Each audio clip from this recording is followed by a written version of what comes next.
வீரன் சின்னமலை உங்களுக்கு தெரியாது, உங்கள் பகுதியை சார்ந்த மாபெரும் வீரன். பகுதியை சார்ந்தவர், நம்ம பகுதியை சார்ந்தவர், இந்திய தேசத்தை சேர்ந்தவர். நீங்கள் வாழ்ந்த பகுதி, வாழுகின்ற பகுதி, நீங்கள் இந்தியாவுக்கே சொந்தம். எல்லாரும் தான் வாழ்றோம், அதுக்காக அந்த பகுதி மட்டும் தான் சொந்தம் கொண்டாடணுங்கிறது தான் தவறு. நீங்கள் இந்தியாவுக்கே சொந்தம், உங்களுக்கு தெரியும் என்பதால் சொல்லுகிறேன். எல்லோரும் தான் கொண்டாடுகிறோம், ஆனால் தமிழ்நாட்டில் மட்டும்தான் கொண்டாடுகிறோம். என் ஆதங்கம் தான். அந்த வீரன் சின்னமலை சிறையில் இருந்த போது அவனுக்கு செருப்பு தைத்து கொடுத்த பொல்லான் என்பவன் அவன் எப்படி தப்பிக்க வேண்டும் என்பதற்கான யோசனையை செருப்புக்குள்ளே வைத்து அவருக்கு அனுப்பி அதன் மூலமாக வீரன் சின்னமலை இந்தியா முழுவதும் கொண்டு வந்து சேர்க்க வேண்டிய பொறுப்பு யாருக்கு இருக்கு? உங்களுக்கு இருந்தது. பொறுப்பை வந்து தட்டி கழிச்சிட்டீங்க சார். தட்டி கழிச்சுட்டு காசி தமிழ் காசியில தம்பி உட்காருங்க ஐயா, அமைச்சர் உட்காருங்க, உட்காருங்க. உங்களை தெரியும் வாங்க ஐயா, கொஞ்சம் உட்காருங்க.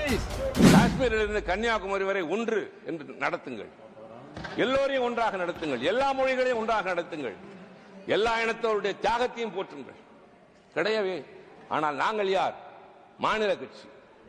விமர்சிக்கிறீர்களே, திராவிடம் பேசுகிறோம். ஆம், திராவிடம் தான் பேசுகிறோம், அதுதான் எங்கள் தத்துவம். ஆனால் முதலாக வஉசி இழுத்த செக்கு எங்கிருக்கிறது என்று தேடி அது கோவை சிறையில் இருக்கிறது என்று கண்டுபிடித்து அதை சென்னையில் நினைவு சின்னமாக மாற்றியது எங்கள் தலைவர் கலைஞர் முதலமைச்சராக இருந்தது. மருதுபாண்டியருக்கு மணிமண்டபம் அமைத்தது யார்? சிலை வைத்தது யார்? நேற்றைக்கு முதலமைச்சர் மு.க. ஸ்டாலின் மதுரையிலே 150 கோடி ரூபாய் செலவிலே வேலுநாச்சியாருடைய பெயரால் ஒரு மேம்பாலம் அமைத்திருக்கிறார். சொல்லிக்கொண்டே போகலாம். வீரன் சின்னமலை உங்களுக்கு தெரியாது, உங்கள் பகுதியை சார்ந்த மாபெரும் வீரன். வீரன் சின்னமலை அவன் சிறையிலே கைதாகி இருக்கிற போது பகுதியை சார்ந்தவர், நம்ம பகுதியை சார்ந்தவர், இந்திய தேசத்தை சேர்ந்தவர். நீங்கள் வாழ்ந்த பகுதி, வாழுகின்ற பகுதி, நீங்கள் இந்தியாவுக்கே சொந்தம். எல்லாரும் தான் வாழ்றோம், அதுக்காக அந்த பகுதி மட்டும் தான் சொந்தம் கொண்டாடணுங்கிறது தான் தவறு. நீங்கள் இந்தியாவுக்கே சொந்தம், உங்களுக்கு தெரியும் என்பதால் சொல்லுகிறேன். எல்லோரும் தான் கொண்டாடுகிறோம், ஆனால் தமிழ்நாட்டில் மட்டும்தான் கொண்டாடுகிறோம். என் ஆதங்கம் அதுதான், என் அக்கறையும் கவலையும் அதுதான். வீரன் சின்னமலையை நீங்கள் அறிவீர்கள், நான் அறிவேன், தமிழ்நாடு அறியும், டெல்லி அறியுமா, பாட்னா அறியுமா, அலகாபாத் அறியுமா, அறிய வேண்டும். அந்த வீரன் சின்னமலை சிறையில் இருந்த போது அவனுக்கு செருப்பு தைத்து கொடுத்த பொல்லான் என்பவன் அவன் எப்படி தப்பிக்க வேண்டும் என்பதற்கான யோசனையை செருப்புக்குள்ளே வைத்து அவருக்கு அனுப்பி அதன் மூலமாக வீரன் சின்னமலை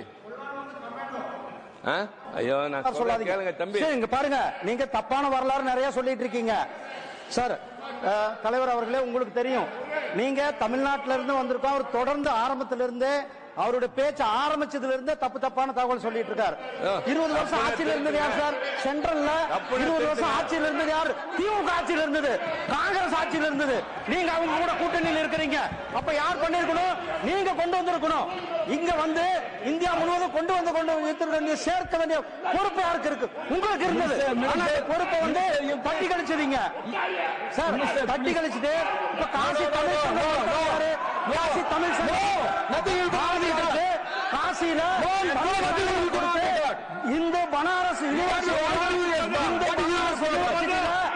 பாரதியாருக்கு சிறப்பான நரேந்திர மோடிஜி அவர்கள் அமிர்த் மகா உற்சவம் கொண்டாடும் பொழுது அங்க வந்து 3 பேர் அவர்களையும் வேலுநாச்சியார் அவர்களையும் நம்முடைய பிரதமர் அவர்கள் கொண்டாடினார்கள். அவர் தப்பான ராணி அப்பாக்காவை பத்தி சொன்னாங்க. ராணி அப்பாக்காவை வந்து 75வது ஆண்டு சுதந்திர ஆண்டுல நாம் கொண்டாடினோம். 75 ஆசாதிக்கு அமிர்த் மகா உற்சவம் கொண்டாடும் பொழுது நாம் கொண்டாடினோம். ஆனால் அவங்க வந்து 20 ஆண்டுகள் ஆட்சியில் இருந்தாங்க. காங்கிரஸ் கூட தான் கூட்டணியில் இப்ப இருக்கிறாங்க. அப்ப ஆட்சியில் இருக்கும்போது என்ன பண்ணிட்டு இருந்தாங்க? When you said that the Home Minister is not yielding to the LOP, I am not yielding. How can you allow him to speak? You please continue. தப்பா பேசுறாருங்கிறாரு. என்னங்க நியாயம்? நான் என்ன தப்பா பேசுறேன்? தம்பி உட்காருங்க ஐயா, அமைச்சர் உட்காருங்க, உட்காருங்க. உங்களை தெரியும் வாங்க. Hello, Honorable Minister, you please take your seat. Kindly. Sir, நான் சொல்ல வந்தது, நான் தமிழ்ல பேசுறேன், தமிழ்ல தான் போகணும். ஏன்னா தம்பியும் அதான் பேசுறேன். ஐயா கொஞ்சம் உட்காரு. போரில் பல தந்திரங்கள் உண்டு, செய்திகள் அனுப்புவதில் பல முறைகள் உண்டு. புறாவின் மூலமாக அனுப்புவார்கள், தூதுவனின் மூலமாக அனுப்புவார்கள், உணவுக்குள்ளே ஏதாவது வைத்து அனுப்புவார்கள். அந்த அனுபவம் நிறைய பேருக்கு இருக்கும். எங்களுக்கு தெரியும், பைக்குள்ளே எப்படி ஒரு மருத்துவர் சீட்டோடு கொண்டு போய் அடுத்தவர்கள் கொடுத்து வருவார் என்றெல்லாம் தெரியும். நாங்களும் சிறையில் நீண்ட காலம், ஒரு வருட காலம் இருந்தவன் தான். அது மாதிரி ஒரு தந்திரமாக எல்லாம் தடை செய்யப்பட்ட காலத்தில் தீரன் சின்னமலைக்கு ரகசிய குறிப்புகளை அனுப்புவதற்கு வழி இல்லாமல் செருப்புக்குள்ளே வைத்து அனுப்பிய ஒரு கமாண்டோ தான் மிஸ்டர் பொல்லான். நான் குறைத்து சொல்லவே இல்லை. He is a commando, but his brain and technology was different. His brain and technology was totally different. Dheeran Chinnamalai தப்பிக்க வேண்டும், அதற்காக ஒரு செய்தி அனுப்புகிறார். எப்படி அனுப்பினால் போய் சேரும் என்கிற போது செருப்புக்குள்ளே வைத்து அனுப்புகிறார். அவ்வளவுதான். ஏன் நீங்க அதை போய் தப்பா எடுத்துக்கிறீங்க? கன்னியூ அது எடுத்துக்கிற கோணத்துல இருக்கு. நான் தவறாக